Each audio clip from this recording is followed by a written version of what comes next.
Hello, social justice warriors out there. Welcome to another installment of the Walk a Mile in My Shoes book club.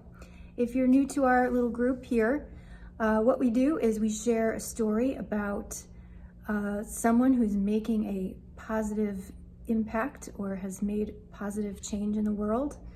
And we have craft kits that you can swing by the library to collect.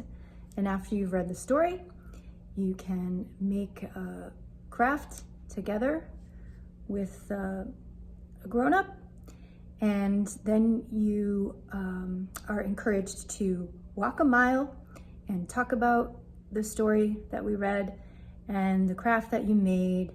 And once you've done that 5 times, we have a little punch card here for you. When you've walked 5 miles in someone else's shoes, in someone else's stories, you can pick up a prize. So I have another story for us to read together today, and I love this story so much. This story is actually about a cat, but not just the cat. It's about all the people who were involved with bringing this cat home to its family. And the story is called Kunkush, the true story of a refugee cat. And it is a true story. And I'm even gonna include a video that you can watch when we're done here, and you can see the real Kunkush. It's really great. Get your tissues ready. Okay, so let's hear the story together. This story is by Mame Ventura, illustrated by Bitey Guo, and of course published by Capstone Press. The sky was dark. The Aegean Sea splashed against the rubber boat. Men and women huddled together in the cool November air. Most wore life vests. Many held babies and small children. A widow and her 5 children were among the families on the boat that night in 2015. They had fled their home in Mosul, Iraq. Islamist State extremists were fighting Iraqi soldiers for control of the city. Tanks and soldiers with guns roamed the streets. Bombs exploded and gunfire rang out all around. A 3-year-old Turkish van cat named Kunkush crouched in a basket on the widow's lap. The widow and her family had walked for much of the way to Turkey. They couldn't bring their things from home, but they refused to leave Kunkush behind.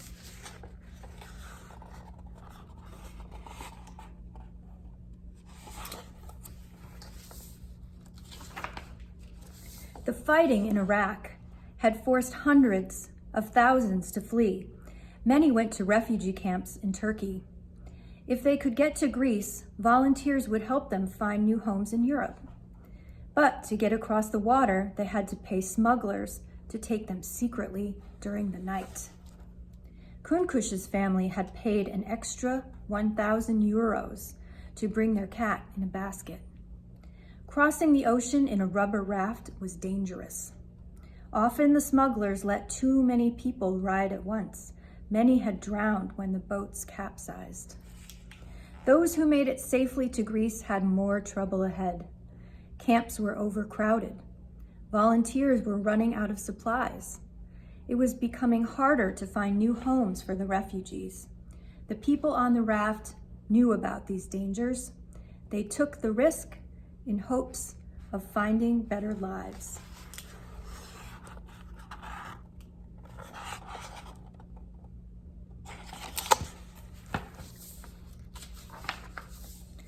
When Kunkush's boat got near the shore, men jumped off to pull it in. Volunteers rushed out to help. Adults passed crying babies along to safety. Shouts rang out in the darkness. Water splashed everywhere. Kunkush pushed up the lid of his basket and jumped out. He dashed away through the shallow water. He wanted to be off the boat and away from the chaos. He wanted food and a dry, warm bed. By the time Kunkush's family was safely on shore, he was gone.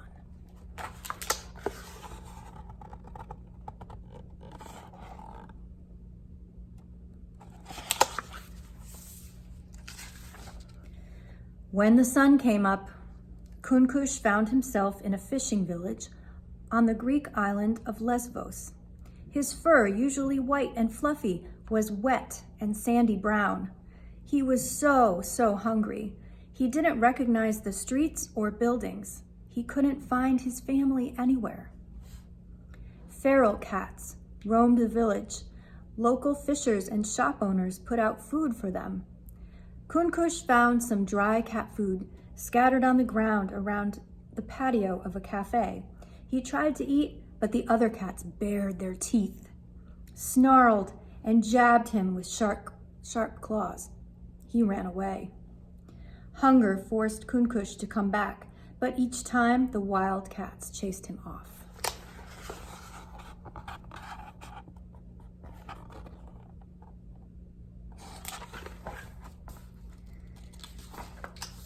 Then something good happened. A young woman near the cafe called out to Kunkush. She was standing next to a car. She had an open can in her hand. Kunkush rushed over and sniffed. Tuna! Fishy, oily tuna. The feral cats smelled it too. They meowed and ran towards Kunkush. The young woman opened the car door and motioned for Kunkush to hop in. She got in too. She closed the door, dumped the tuna onto a dish, and set it on the car seat. Then she sat and watched while Kunkush ate. Kunkush's tail moved from side to side. He licked his paws. The young woman stroked his head. He purred.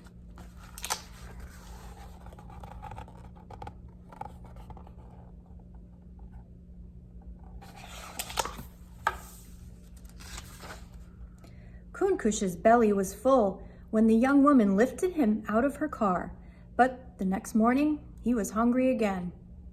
Then a second good thing happened. A volunteer named Amy Schroeds was sitting on the cafe patio. She was talking to Ashley Anderson, the woman who fed Kunkush in her car. Ashley and Amy had come to Lesbos to help the refugees. Kunkush pranced over to their table. He meowed and rubbed against Ashley's legs while the women talked. Amy had noticed Kunkush trying to eat. She could tell he was not a local cat. He wasn't good at fighting for food. He was the only cat with long white fur. He seemed hungry, dirty, and scared. This was a cat that belonged to a family. A refugee family? Where were they?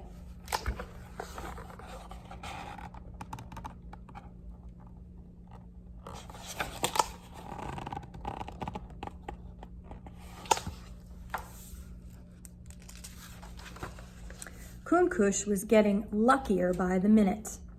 Ashley and Amy talked about how, with all the sadness around them, they would like to give a refugee family a happy ending.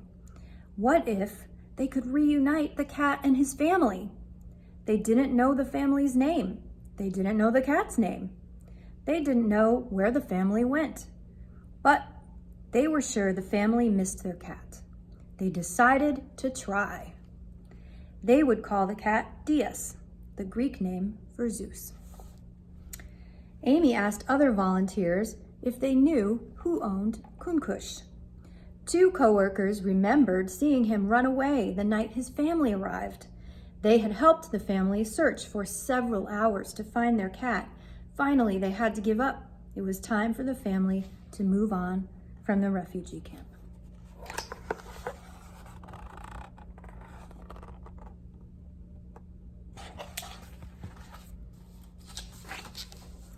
On Lesbos, people don't usually keep cats as house pets. But Amy's landlord, Ignatius, loved cats. He was a refugee too. He had come on a boat from Turkey years ago as a boy. When Amy asked if she could keep the cat in her apartment, Ignatius agreed. Amy took Kunkush to the veterinarian. He got vaccinations. To check on his health, the vet had to shave Kunkush. Kunkush looked skinny without his fur. He was cold. Amy took him home and gave him a bath. She warmed him up with dry towels. She put a little sweater on him. Then she set him down on a soft pillow. He was so exhausted from all the commotion that he fell asleep on his face.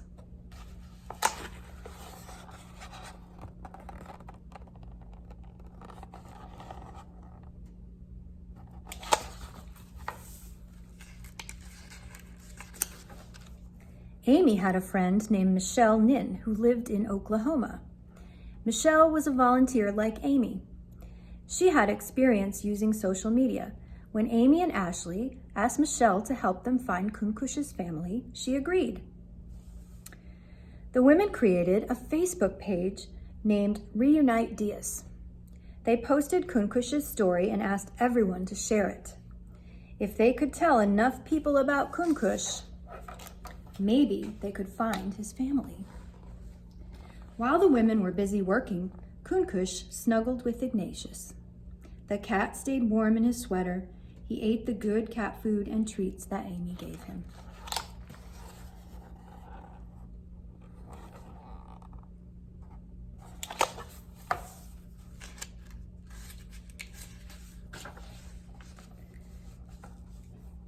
A woman named Emma in Germany saw the Reunite Dias page. She offered to be Kunkush's foster mother. If the volunteers didn't find the cat's family in 1 year, she would adopt him. Amy, Ashley, and Michelle decided this was a good plan. Many refugees from Greece go to Germany. Perhaps they could find Kunkush's family there. On January 4th, 2016, Kunkush crouched inside a little carrier once again. This time it was in a crate on Amy's lap.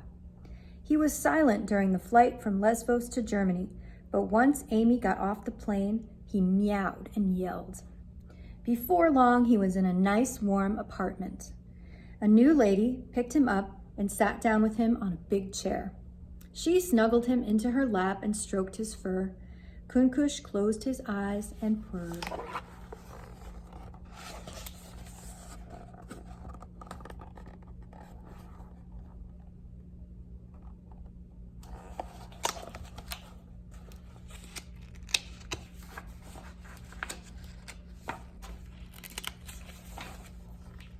Kunkush settled in at Emma's. His fur had grown long and fluffy. He had plenty to eat. He had a cat tree for climbing and a fancy pillow to sit on. Meanwhile, 4,000 people had shared the Reunite Dias page. Newspapers and television and radio stations were also putting out the story of the lost cat. By now, Kunkush's family had settled in Norway. On February 12, 2016, they read some good news in a British online newspaper, the Daily Mail. The same day, they heard the same news on a Norwegian television station. The family was elated. Someone had found their cat.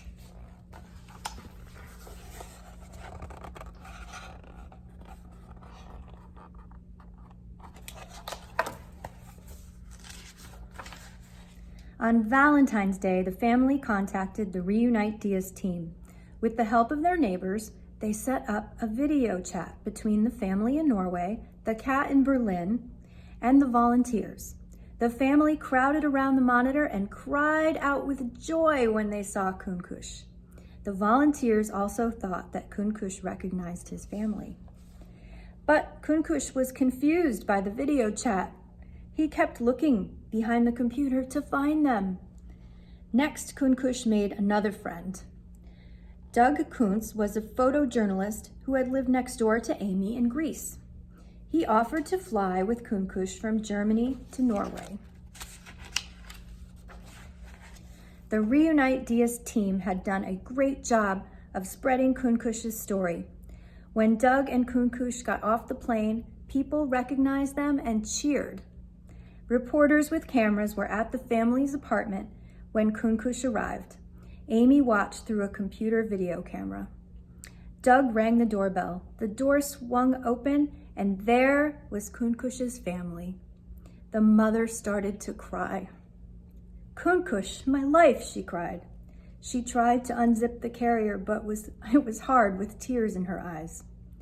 Doug helped get Kunkush out and into the mother's arms. The mother hugged the cat and buried her face in its soft fur. The whole family gathered around. Now everyone was crying. Soon Kunkush was purring as he snuggled with his family. In 4 months, he had traveled 2,000 miles. He had met many kind, generous people. He had ended up right where he belonged. It was a very happy ending.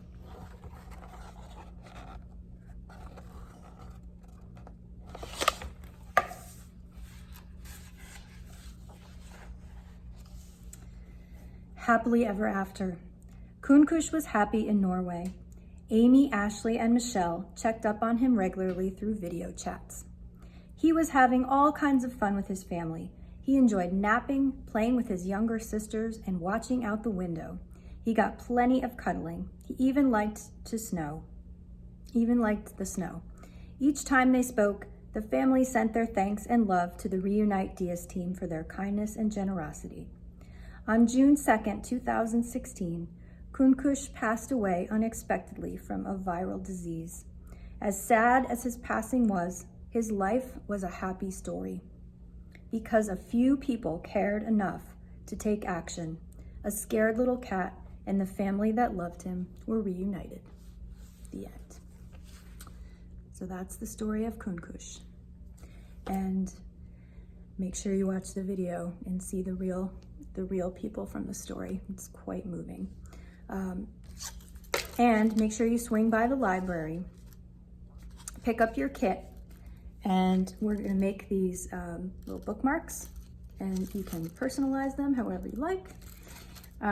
Yours might be white like Kunkush, or you can make it any color you like, but you'll get a pattern in the kit and you can make your own little bookmark. Thanks for joining me for another story, and I'll see you all next time. Bye, everybody.